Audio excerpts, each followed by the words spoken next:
physically. So what's triggering the eye consciousness to function that way? Right? That's an important question. Optical illusion or something like that. Right? So then we'd accept that, yes, there's an appearance of a horse. But in the case of the person who's having an hallucination, with that appearance, right? Can we trigger that appearance with the machine then? Can we repeat that? Right? So the point here is that things can, it's generally seems that things can appear to consciousness without there being necessarily a physical basis. Right? That I think is relevant here. That in terms of can they, because essentially if something can appear and it can inspire mental states, that is real enough to be accepted here, right? We're not talking about, gods in a house at all, having a tea party. We're talking about something that similar to a dream, right?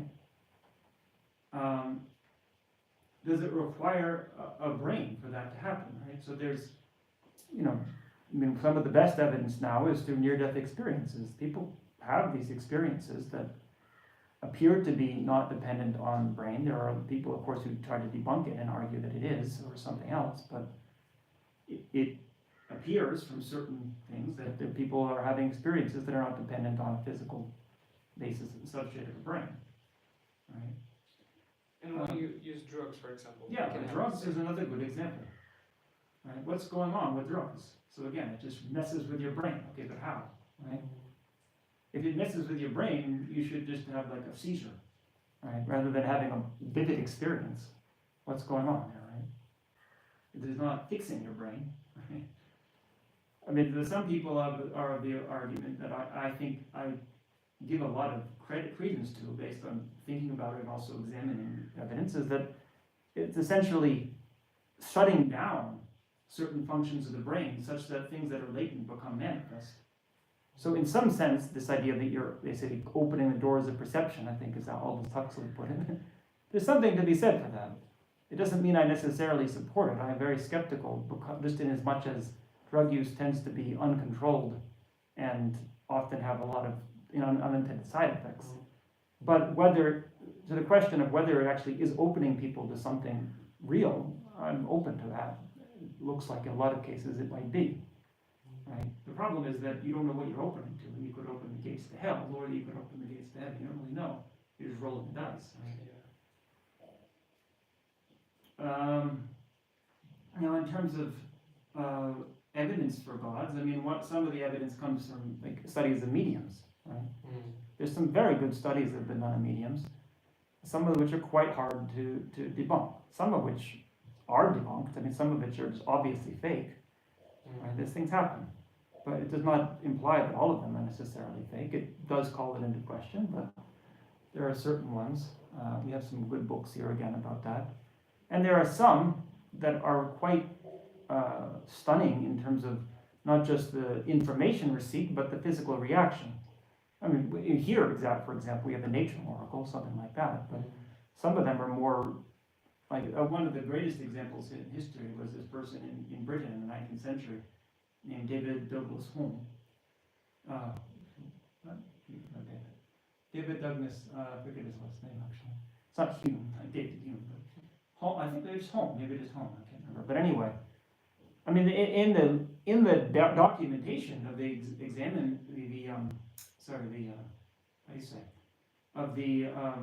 investigation into what was going on with him, right?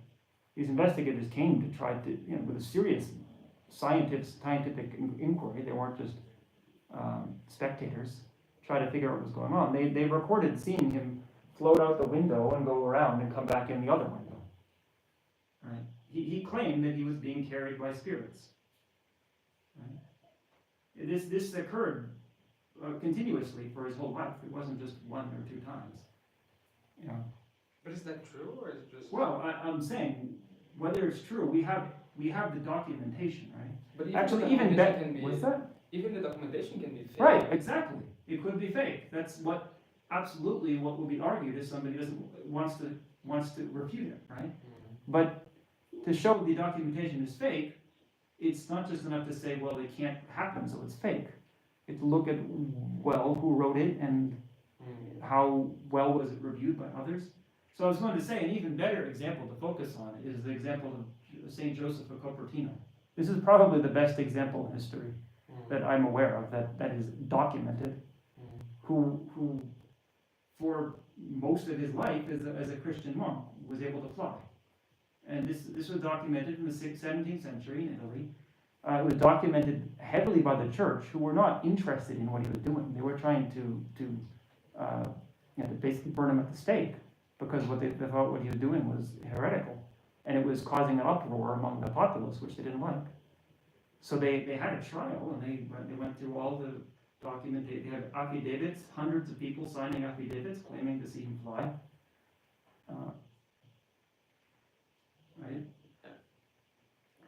So what happened there, right? Is it all just fake? Well, maybe. It happened in the 17th century, but the church people, again, were not gullible people, right?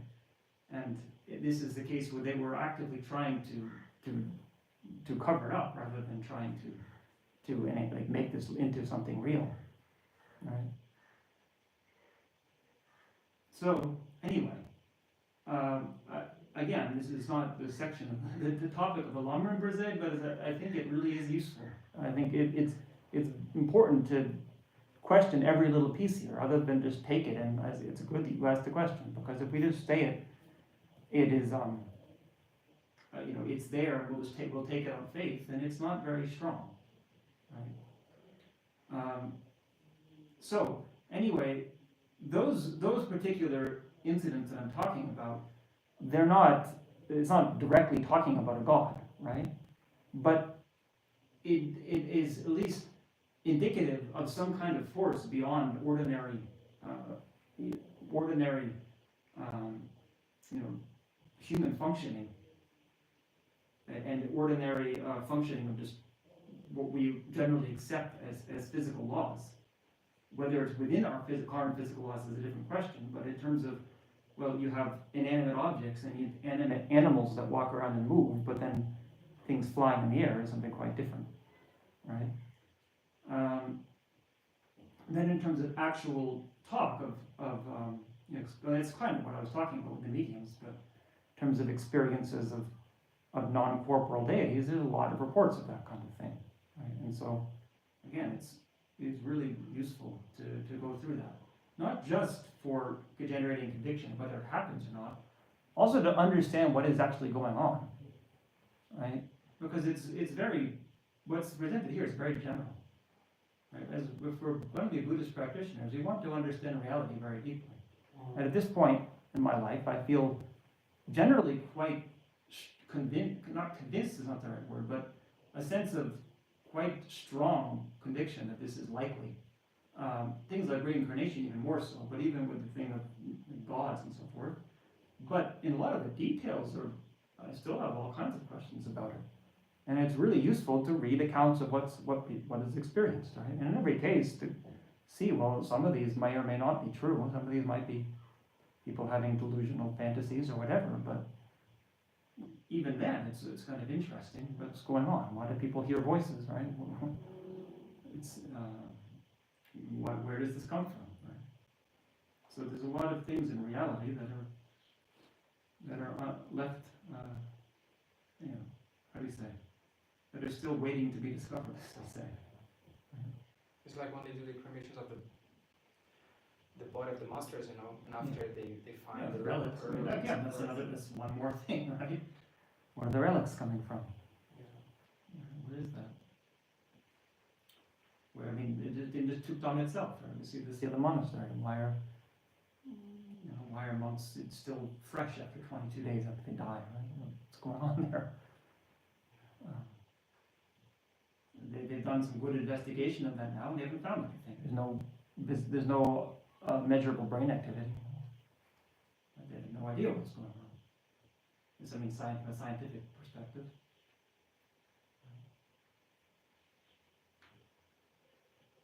There's an interesting story also of Yogananda. You know who Yogananda was? You do know. Yeah. Yeah. I mean, you know what happened when he died?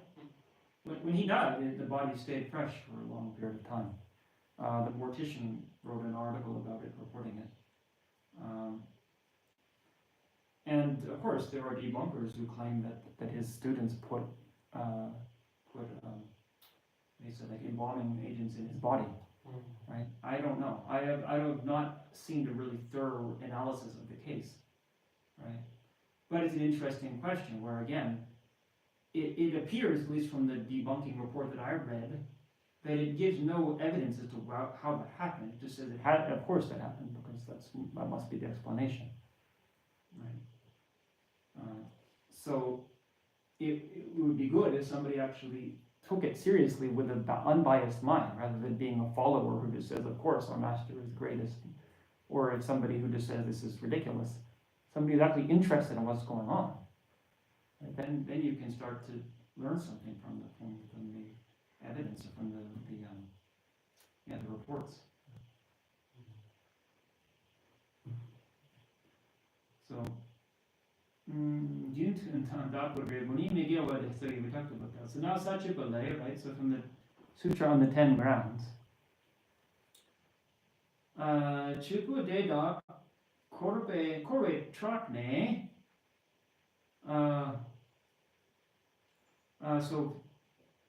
So with those actions, then being afraid of samsara, Nimji Tang Drawa Shengi Drai De Sudrang Ne.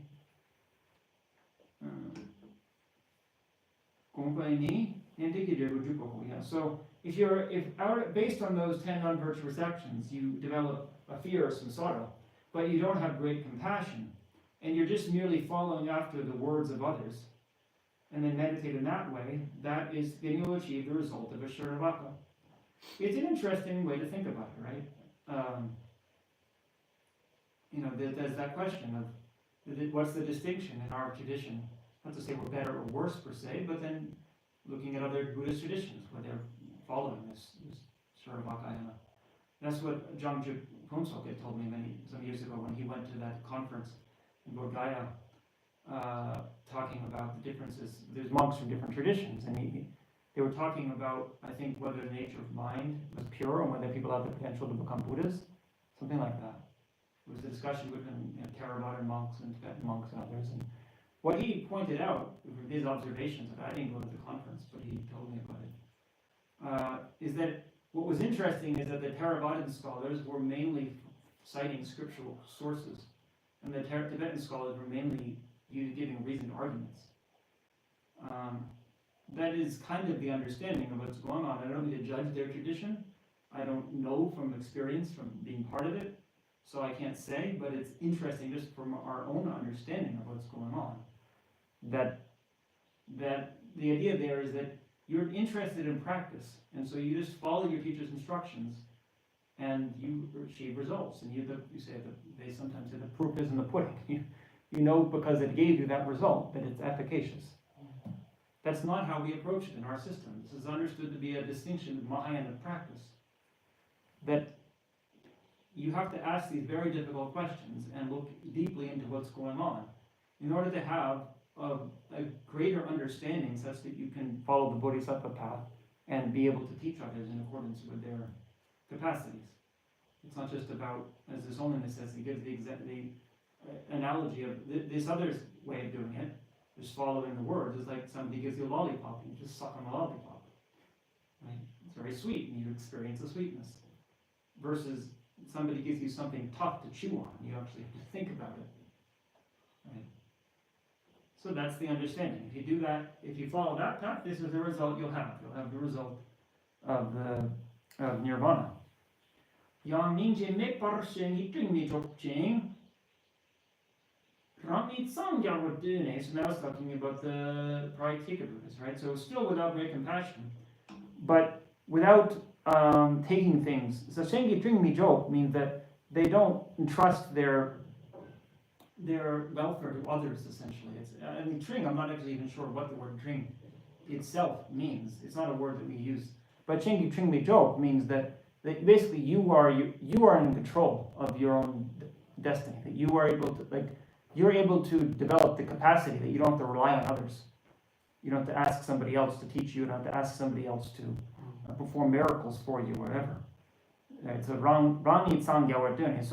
you want to be enlightened yourself. So then you meditate on the dependent origination. That's understood to be for the Pradeka Buddha is what they meditate on. And it then you become a Pradeka Buddha. You know? Somebody said to me one time, it's interesting to contemplate, and I really have no idea. But they mentioned about Ramana Maharshi. I'm sure you know, but you know who this is? He lived not so far from here, actually. Might be interesting to go sometime to this place, the Arunachal Mountain, which is just east of here in Tamil Nadu. He was a meditator that spent most of his life there. And when he was a young person, he had no interest in worldly affairs. He just went and meditated on the mountain and experienced some kind of enlightenment as a Hindu. But not really dogma. He wasn't really following a lot of the traditional Hindu, the Hindu, the books, scriptures per se. Just kind of this, in a general sense, he was a Hindu. And then the rest of his life, people gathered to him, and he gave teachings. But he was always very quiet and didn't say a lot. It was mainly just his presence that people were quite impressed. So somebody mentioned to me that seemed like a good example of a Pradeka Buddha. And it's worth considering. It doesn't really fit the traditional understanding where the Pradeka Buddha arises in a time when the Buddha's teachings are not extant. But it was a place, at least at the time. I mean, I think it was in the 1940s when he was meditating. Probably was not really accessible to teachings of the Buddha, per se. Whether or not, the point is, he was not following a teacher, exactly. He was just following his own, what David said here, his own imprints from the past. That's exactly what it says about the Pradeka Buddhas. In the future life, they've cultivated so strongly that they don't have to have a teacher in the future life. They understand it naturally. Right? So that's the kind of thing. The person's just, and then it says that the Pradeka Buddhas are very quiet. That's the classical presentation. They don't. The most advanced ones don't speak at all. They only teach merely through their example. People just look at them, and either through the way they hold their body, or by miraculous experiences that people have when they're around them. Then that's how they learn from them. So they speak very slowly. They don't speak at all. Yeah. So we used a kid group and I were joking about this some years ago. It's like, well, it says that they teach without using speech. We were like, well, do they mime or something? But we realized you study the teachings. It's not that they're using sign language. The point is that, as I said, it's those two things. That they're simply their presence, their way they walk, the way they compose themselves, and also that people will see things, they'll have visions when they're around them, without the person having to make conscious effort to speak. So then, okay, now we have Bodhisattva path, right? So sem gyatchewe, so with an expanded mind, right? As I said, I tend to take the word senke itself, what they call mind generation, to mean more like expansive mind. But here it's what literally says, a wide open mind. Ninje tang, tat gipa tang, munlam chempo tang.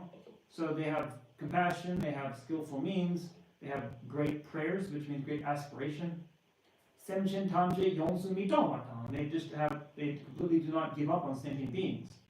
And Sanghi Yishi Shindu Gepala Mikpe, and they observe the very vast wisdom of the Buddha, and meaning they observe it wishing to achieve that. Jamna Dandasempe Satam Parutuchin Patamji Drupo. So if they practice like that, then they'll have the grounds and paths and they go to the far shore, right, the paramita for the Bodhisattva. Dena Patamchi Jawalini, so if they practice that path all the way through, then Sangigichu Tamji Drupo, so then they will achieve all the qualities of the Buddha. She Sunso. So Detar Lelam Chutini, Debutam Chepe, Shepa Shunsheme Jumwe, Selkame Par Tamchini, Saying Wojida and Tama Hapadua, Bomba Shin Shepa. So he's saying you have the two sets of 10 actions, right? 10 non-virtues, 10 virtues. And he's saying in other texts, they're not really clear what they're talking about. But in these two texts by Asanga, the text on the basis of the paths, Saimuji, and then Tanmahabadua, the compendium of ascertainments, then it's very clear. So I've said it in accordance with how it's presented there. Okay, so now we have a new section which goes back quite a while. So this is Legi Rabbi Yewa, right? So we had black karma, white karma. Now we have another division of karma, Legi Rabbi Yewa Shien, and Bala. So this is Penzuki Yewa. So you have Penchigile and Zokchigile. This is an important distinction, right? So you have impelling karma, is how I tend to translate it. Sometimes they say throwing karma, which is also okay. I think impelling is a little bit better because impel it means that you create like the first reaction, right? The first cog in a process. That's the idea here. So it impels the process to occur. And then Zokchigile, which is completing karma. So the basic point, Penchigile, is that, or impelling karma, is when you create a strong karma, which becomes the dominant factor for creating a particular lifetime. So in your life, you might create many impelling karmas. Now, the reason the word throw is irrelevant, and also pen can also mean, is the word used to shoot an arrow, right? You know, da pen, right? Maybe you haven't heard that. When you study grammar, you'll learn that because that's a common example they give in the text. Da pen ne poke. Da pen ne pang ne poke. You impel it, it's impelled, and it hits the target. So the point is that Asanga's example is that every time you create an impelling karma, it's like firing an arrow up into the sky. So you have all these arrows waiting up there in the sky to fall down. So one of them is going to fall down, and that's going to be in your life. So you're creating these all of the time. Maybe not all of the time, but quite a lot, right? We create all kinds of heavy actions in our lifetime, positive or bad, negative. Not neutral. Neutral actions can't be impelling karma, right? So that karma then becomes something they talk about it as a seed in the Chittamata, the mind-only system. The Prasangika has a different understanding of it, which is a little more subtle. But the idea is there's some kind of potential there that's just waiting to ripen. So then, at the time of death, then one potential will become dominant. So, like it says in the sutras, Jitar, we just had this in our debate. So let's see, Jitar gyoe denyom ne ngarche pani milam tar semjate da toni ne yo rabbi people gyur. So it's saying at the time of death, right? So just as what you have done in the past, from that experience, then as though in a dream, you will see those sentient beings again, and you will run into hell. So the point is that at the time of death, whatever action was the dominant one will ripen, and it's as though you're re-experiencing that. Now there's some question, so it makes it actually sound like you're going to actually see the people. So if you kill people, you will see them. Now I talked to one of my teachers about this many years ago, when we talked about the links of dependent originations, when we first talked about this in Logam in our counseling, right? Mm-hmm. He was saying that, because I said, well, what if you have a karma ripen from 1,000 lifetimes ago, which could happen, right? You're going to see those people again, or whoever they were, and he said it's more important that it's the experience of it. So very strong anger. That anger, whatever emotion was very dominant when you did the action, that will come into the mind. Your mind will be dominated by that. It's sort of similar, like people say, why did I suddenly become depressed? Why does it happen? Right? I think the understanding here is that you cultivated that mental state in the past, but then it just comes out of nowhere because you have no idea. You're not really aware of the subtle workings of your mind, so you experience that same emotion again. And it becomes maybe dulled because in depression is essentially a lack of kind of, the mind isn't able to fully experience the emotions, so you just kind of dull it, shumpa into them. So it's a similar thing. Things just come out. Why do we have moods all the time, right? This is also ripening of karmas. But this is what happens at the time of death, which is going to be very powerful because then that That's what it says. Then you run to hell. The point being that no one puts you there. Right. Also in Dharmakirti, right? Dani chapa tangden pe, dakla chapa tangden pe, shengi, semchen shengi treatment bar, treatment bar, and then I'm missing one line, but the point is, due to attachment, without somebody else forcing me, I just take on an inferior rebirth. The point is, nobody puts you there. Your own aversion to that experience, that feeling of anger, then you actually go towards the experience. Right? You're trying to avoid it, and so you go into something. It's like, so the point is, as it says in the text, that you see those sentient beings that you've killed, then you're still angry at them, and you run after them. That leads you into the hell. Right? So that is the throwing karma, or the impelling karma. Now the Dzogchen is the completing karma. So that's when you're born in a particular place, all the other things, all of the details of your lifetime. Details of your lifetime. No, but how come? How come, or what do you mean? What do I mean? Yeah, what is Yeah. So for example, you have a karma that brought you here as a human. The basics of your life, essentially the things about your body, your mind, those are impelled by the impelling karma. But a lot of the details, like where in the human realm you're born, what kind of experiences you have in your life, all those little details, and also certain characteristics of your body, those are from completing karmas. So many other karmas. So all the other things we're doing in our life. So that can be one of three things, right? You could have a karma that's quite weak, that doesn't have the force to be an impelling karma, but it is a completing karma, and so it's ripened as something in a particular life. You can have an impelling karma that's very strong, but it's another karma that's even stronger.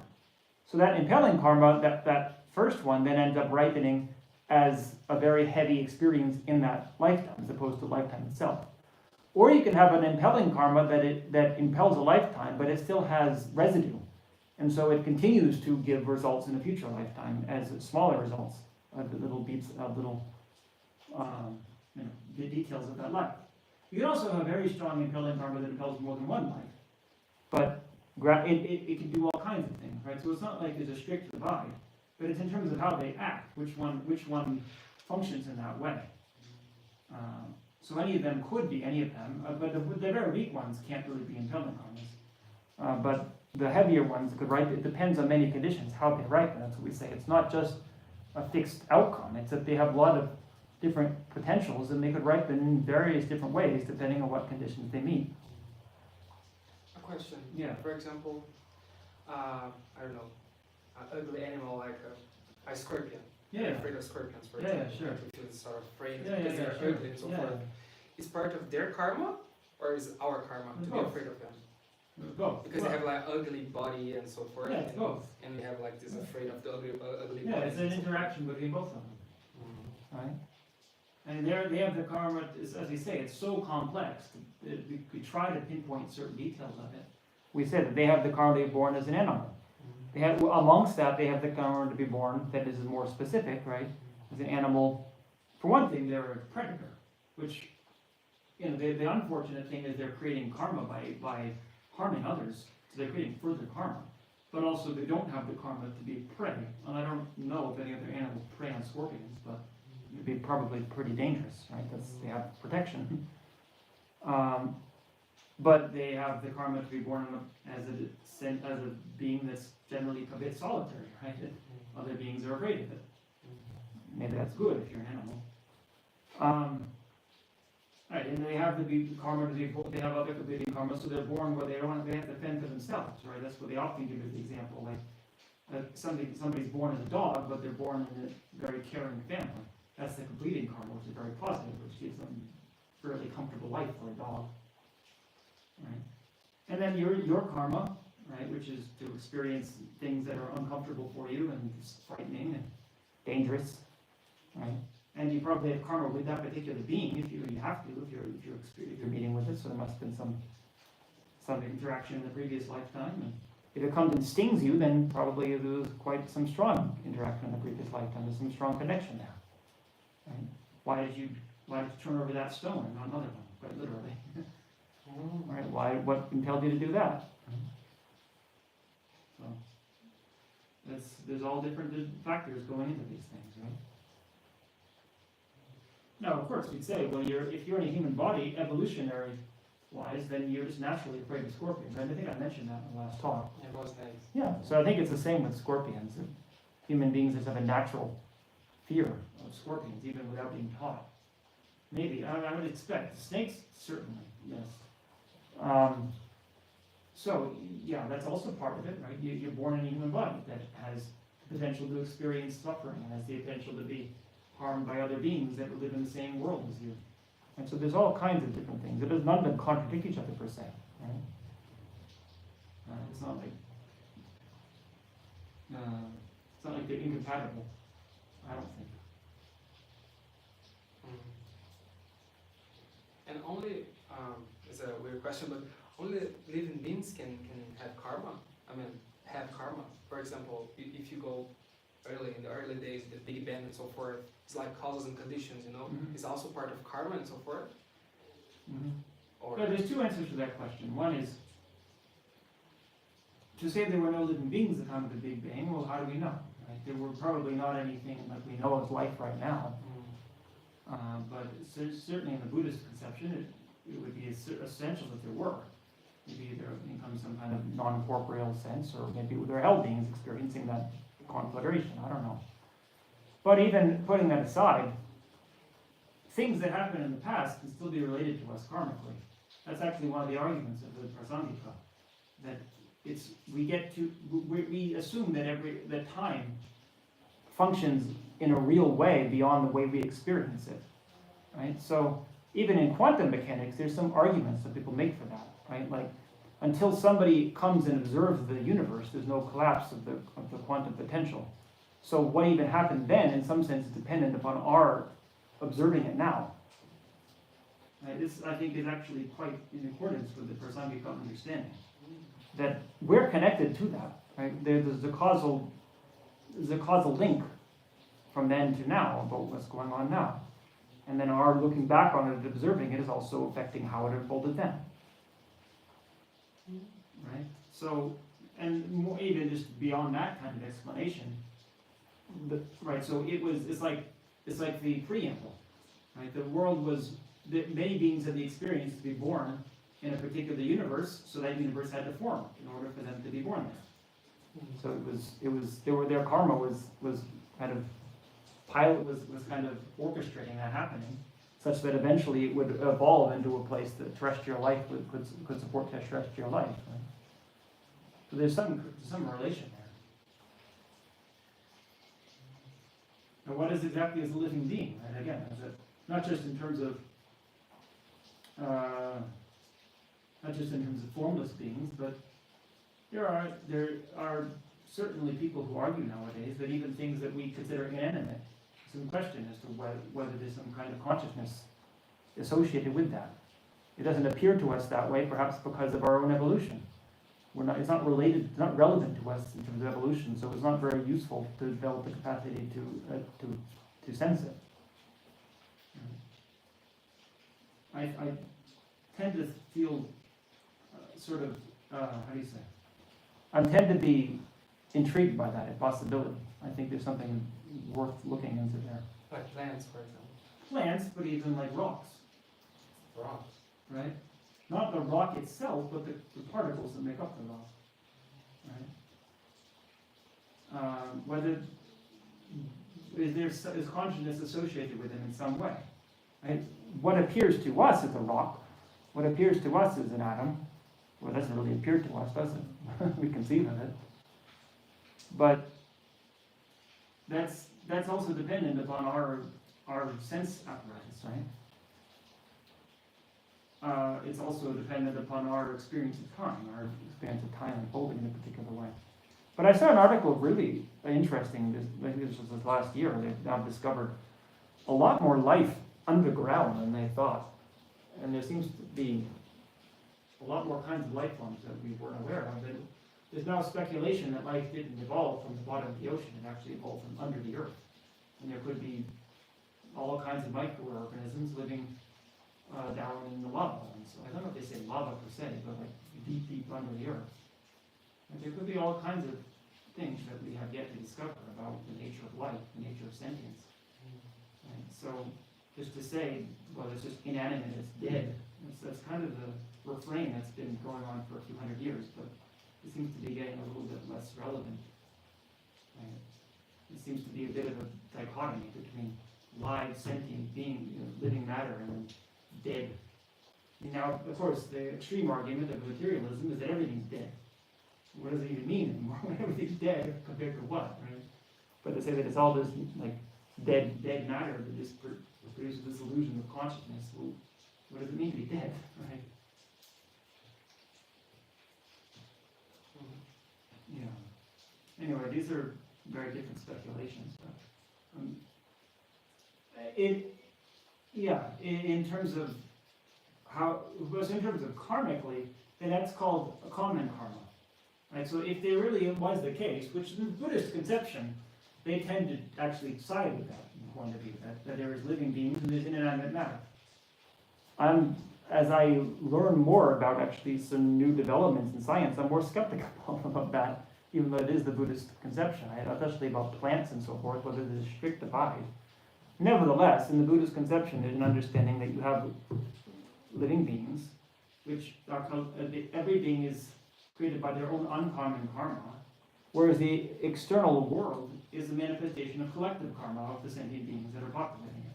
So all of it is related to karma, but if you are able to experience it, it's related to your karma. That's by default. Right?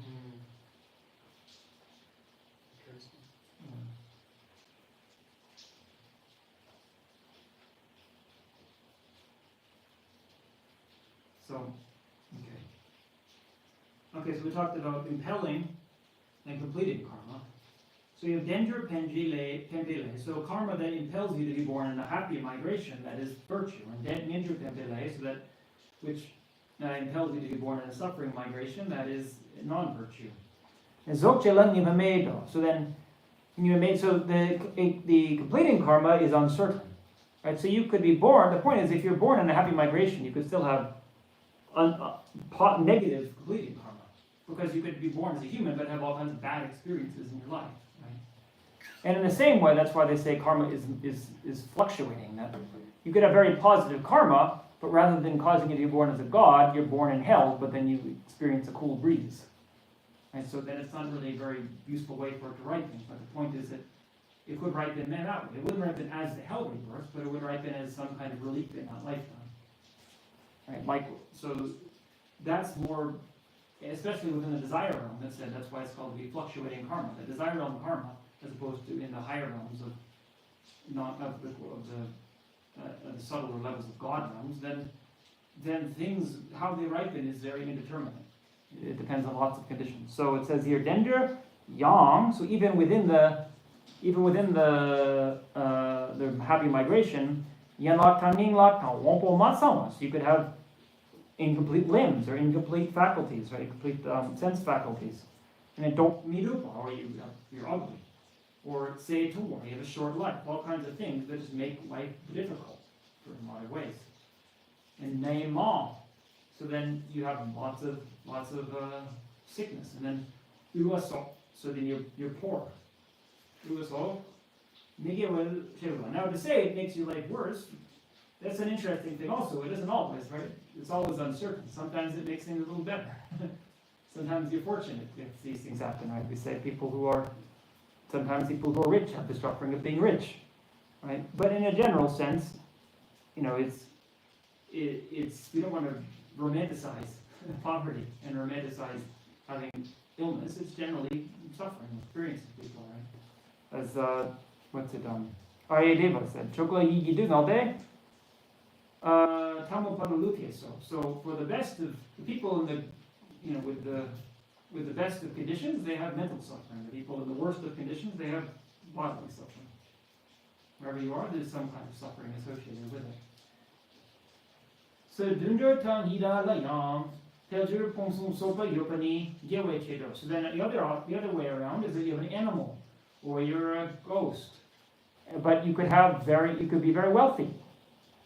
I mean, wealthy animal, but I think the point is as I said, you're a dog in a rich person's house and you get temper. Or even among ghosts, understood. But a ghost is a very broad category, right? It also includes things that we talk about like demons and spirits that might control hordes of other spirits. A zombie is also a ghost, or no? In this class? Yeah, Roland, I haven't seen Roland. I mean, Roland they have in some of the prayers, like please protect me from zombies, right? But in terms of the scholarly text, I have not seen an analysis of what a Rolama is, but I would have to guess. They would probably say that the Ro is a Ro, right? It's a corpse, right? And then it's some spirit that inhabits the corpse, and then kind of, so that's probably some kind of spirit, right? In Geshe Sopa's autobiography, he talks about that. It's interesting. He talks about a zombie in Tibet. He says, now I'm in the West and I talk to people and people don't believe these kind of things. I'm just telling you what it was like for us back then. Because he says that there was somebody died and they were left the body, but then some spirit came and was trying to possess the body. Yeah, trying to get the body to stand up again, and the person was frightened and they ran out the door. So in this case, it's interesting. Yeah.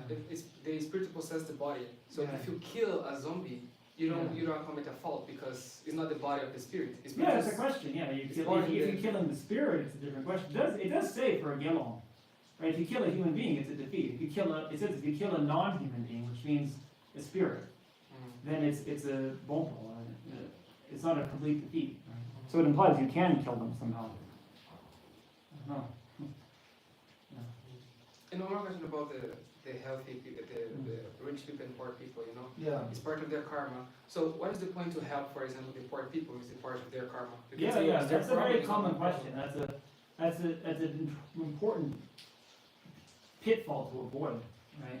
Somebody asked me that yesterday in the teaching, in Bangalore teaching, right? It comes up a lot, either as people actually adopting that position. I mean, unfortunately, it seems to be an issue in India with the caste system, for example, with this sense, well, it's just what's the point of helping? That's their karma. Or as a criticism. When Richard Dawkins, Richard Dawkins, he's a famous scientist who's very critical of religion. He met Geshe Lexok and Gen Namjong up in Dharamsala. He had interviewed them. Because he was actually trying to interview His Holiness, but they wouldn't grant him an interview. So he got the next pass. He interviewed Lexok and Namjong. But he said to Namjong, he said to both of them, but Namjong responded, he said, you talk about karma, but then, how that's so unjust, because then it's just saying that actually, I politely defer, that this is not really our system, this is not how we understand karma, right? I think we have, within karma, the cause of suffering, right, the second noble truth, there's different kinds of misconceptions that can be made about it. And the fourth one in the text is called Rangjandakyang Negapshin Gyor, which means it's by nature permanent, but occasionally it changes its state. To me, I've tried to figure out what they're talking about there. I think that's what you're saying here, which I call karmic fatalism. It's the idea that karma is some kind of fixed thing, like that there's some kind of karma to be born poor, and that you just have to undergo that experience. It's not like that at all. It's just that you have a particular potential and it ripens in a particular way depending on the conditions. So, that's happened, and it's continuing to happen. It's a dynamic process. It's not like they're just fixed that way. Right? But you could change the conditions and it wouldn't ripen that way. Or you could say they have the karma to be helped. Right? So it's kind of going around in circles to say we shouldn't do anything. Right? Because then you get to the extreme of you don't do anything, because everything's just predetermined by karma. So I just sit back and let everything unfold. Right? It gets into the problem of free will, a major problem in Western philosophy, which they don't talk about so much here. I think it has to do more with the distinction between ultimate and conventional reality. Right? So at some level, yes, the person had, for example, if somebody ate some bad poisoned food, right? Or it's like food that has a food poisoning. If the doctor were to say, well, I'm not going to give them medicine, they ate it. they created the cause, but they have to experience the result.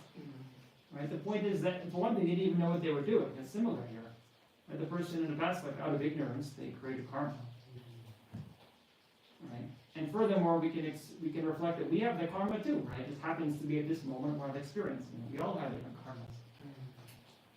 Right? So it doesn't quite work, right? And it's dangerous to think that way. It's also dangerous not just in that very a blunt, very gross way, but also in terms of how we practice, right? So the other thing is we get sick and we think, well, it's just my karma. There's no point in my actually trying to find the cause of the sickness. It must just be purification, right? Or we just think that that we don't think I don't need to make a lot of effort to practice because it'll just all happen naturally. It does, it's mixing up the. In some sense, yes, things are going on in the process of causes and conditions that is beyond our ability to control. But in terms of our being able to, what we can control, or sort of within our level of experience, that's what we have to work with. Whether it's inherently real or not, right? There's nothing else we can do. That's like Shantideva, he says, Gelde Semchen Yume Nasu Ninte Chashina. So it's saying, if there's no sentient being, then for whom do you meditate on compassion? This is, I'm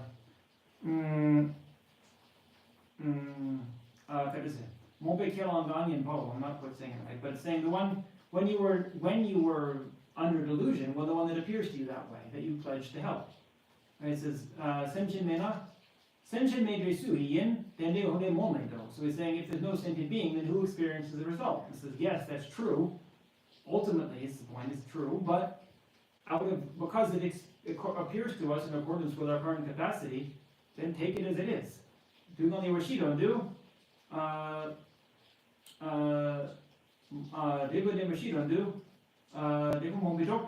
So, if you want to pacify suffering, then don't destroy your ignorant, the ignorant appearance you have of there being a result to pursue. Right? If you want to say, well, nothing matters to me, Lama Yeshe used to say that, right? It's like, well, okay, if nothing matters, I'll hit you in the face, no problem, right? Because everything is predetermined and you understand emptiness and you're beyond all of this, right? You have to be practical about where you are, right? So that this is the result that we experience, whether it's real or not. And so you have to do something if we don't want to keep experiencing it. Yeah. So going back to the question, for example, so the idea of coincidence or fate, destiny, doesn't work with karma. Fate enters destiny in a very strict sense, no. But the sense that there is some, coincidence, the sense that there is something going on beyond just physical processes that is related to our state of mind, right? And the events unfold, in relation to our experience, right? This is kind of what you're talking about with coincidence. Then there's something to be said for that, right? But to say that it's fixed and there's like a destiny, so destiny even that somebody has a very strong karma to have a particular experience in this lifetime, and even from a young age they dream about it. Right? That happens, right? But it doesn't mean that it's all just scripted ahead of time. It just means that it's very strong. So it happens right then. There could be other cases where they have such dreams and then it doesn't happen because something gets in the way, right? Or something in the between, right? It's ripening, but then there's some other karma ripens and they just die prematurely before they complete it. But the point is that there is some understanding that yes, there are processes going on beyond just simply inanimate or impersonal dead matter, like we've said before. You don't want to go to either extreme of saying that it's all just meaningless and random, or the extreme of saying that it's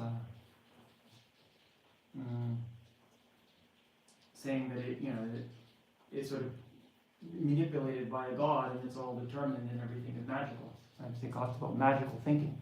So I kind of understood, I think I said this before, of like a less developed understanding of religious practice, where it's like the world is just created by some father figure who is just manipulating all of this, right? And it takes out our sense of personal responsibility. It also takes out the sense of there being actual like subtle levels of cause and effect. It's all this like magical display of of somebody who's more intelligent than us, right? It's very kind of coarse in its explanatory power, and then it develops all kinds of problems philosophically, which is why it's generally been rejected among serious philosophers, right?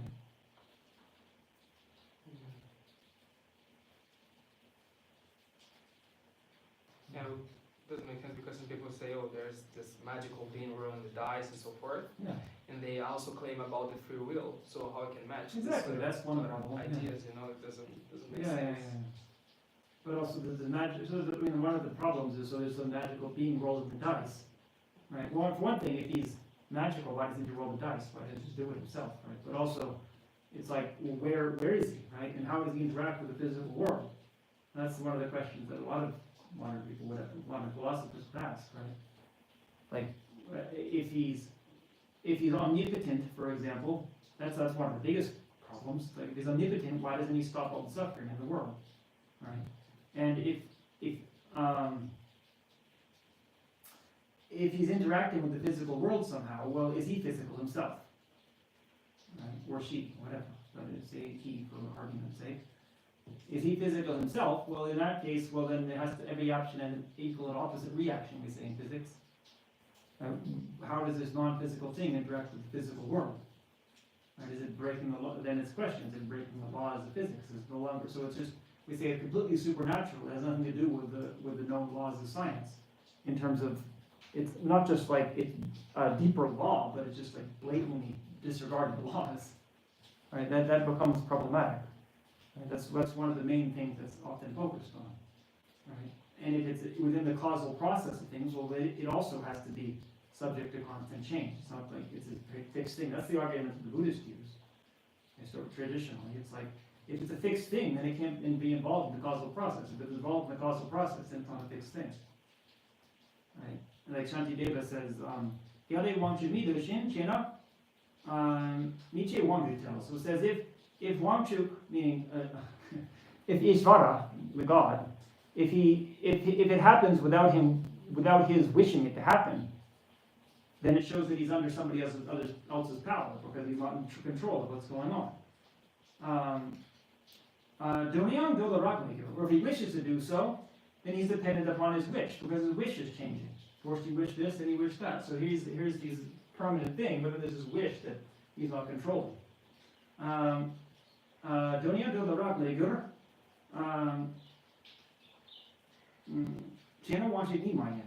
So if he does something, then he's no longer Ishvara, he's no longer the permanent entity. He does it himself. So there are all kinds of silly problems that ensue, but that's the kind of questions you ask, right? If the person, now honestly, the ancient Indian philosophers who were on the side of the Shaivites, right? They come up with very creative answers to that. Right? This is kind of, you say, it's attacking a very coarse understanding of that. This is why that philosophy still exists today. They were able to explain it in quite a deep way, right? Which is, I think, more subtle in a lot of ways than some of the ones that came up with in Europe. Europeans also had some quite subtle ways of describing it and still do, right? But some of the, Advaita Vedanta and so forth, they come up with some quite interesting explanations of how this all works. And it's not easily dismissed. Right? It's even nowadays, it's taken seriously by some open-minded scientists and trying to figure out how to explain things that we currently can't explain. So, is there any questions on there?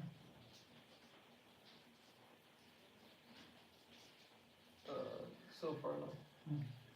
Okay. Yeah, I went a bit long today with questions, but I guess it's probably good. Like I said, the main thing is to address what is your question. It's not about preaching. So, if there's no questions there, then we'll finish. Right? So she can send a message if she wants. So.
From my good election class to space that I have amassed from working with deputies practice for a great length of time, may I become the chief leading Buddha for all those whose minds, wisdom, eyes, blind, and like ignorance.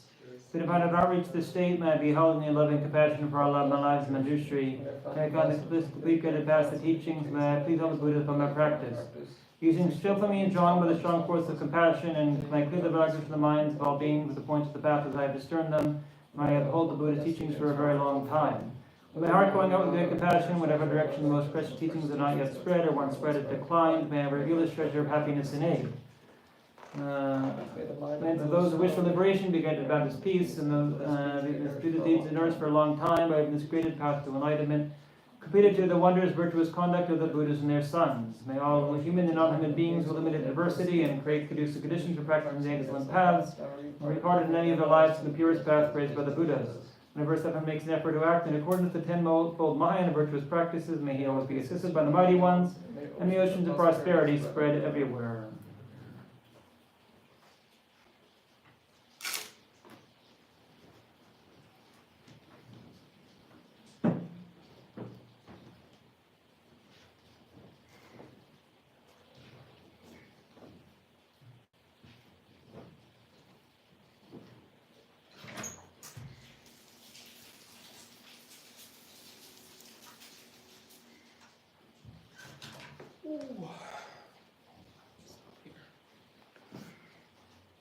I don't know how to do that, but it's easy. You just press this X over here. So the future, if you I want see. to.